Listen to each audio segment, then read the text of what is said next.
तो महाराष्ट्र में साधुओं के खिलाफ नफरत फैलाने की साजिश हो रही है। यहां भगवा को कलंकित करने की साजिशें की जा रही हैं। लेकिन बिहार में जो हो रहा है वो साजिश नहीं है। बिहार में सरेआम फायरिंग हो रही है, मासूम लोगों को निशाना बनाया जा रहा है और सुशासन की पुलिस सुस्त दिखाई दे रही है। बेगूसराय में जिस अंदाज में सरेआम फायरिंग हुई उससे नीतीश के सुशासन वाले मॉडल पर सवाल उठ रहे हैं।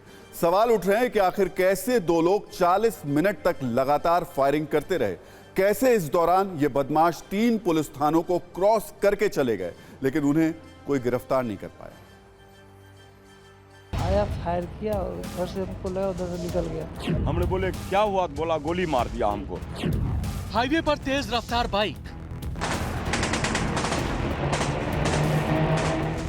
बाइक पर हथियारों से लैस हमलावर। टेघड़ा थाना क्षेत्र अपराधियों का सेफ जोन बना हुआ और ताबड़तोड़ फायरिंग।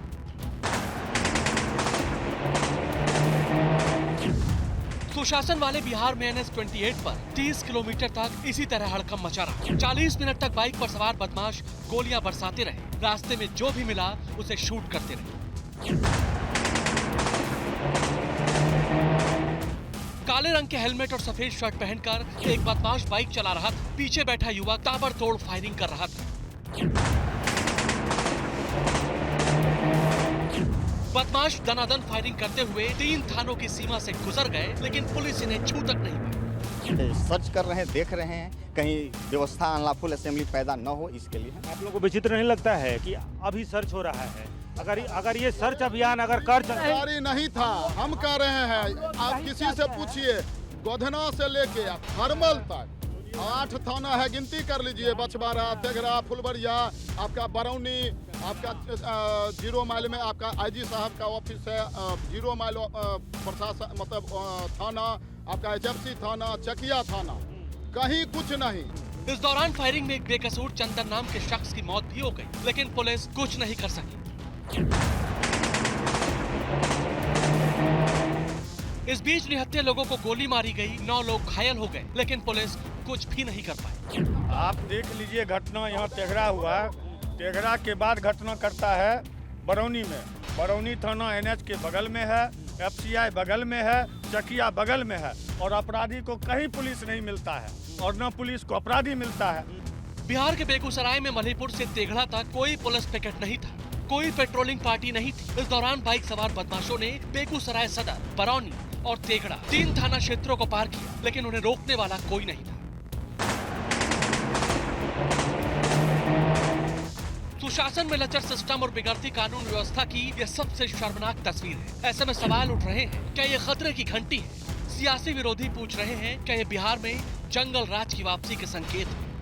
कानून व्यवस्था को लेकर नीतीश कुमार का सुशासन सवालों के चक्रव्यूह में है। दिन में गोली चलती है, एक व्यक्ति मरते हैं, घायल होते हैं, पटना में DSP थाने में पिट जाते हैं, आपके पार्टी के एक नेता चले जा रहे हैं।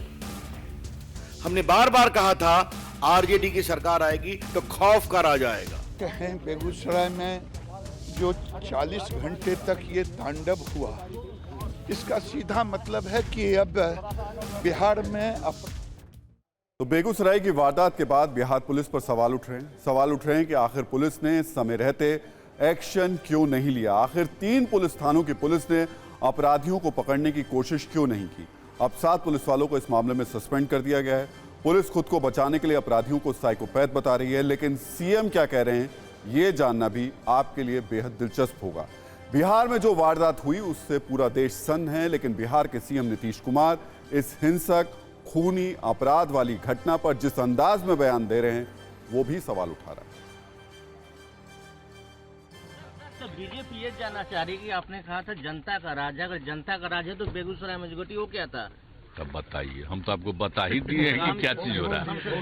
ये आप समझ रहे हैं एक एक चीज, और हमने तो अधिकारियों को कह दिया कि इस तरह की घटना एक एक चीज पर नजर रखे रहिए।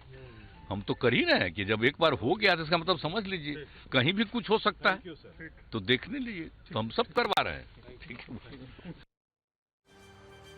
सुशासन कुमार, बिहार में नीतीश कुमार को उनके प्रशंसक इसी नाम से नवाजते हैं। यहां सुशासन का मतलब अपराध मुक्त बिहार है। नीतीश के प्रशंसक कहते हैं कि जब से बिहार में नीतीश सत्ता में आए तभी से बिहार में कानून व्यवस्था में सुधार हुआ।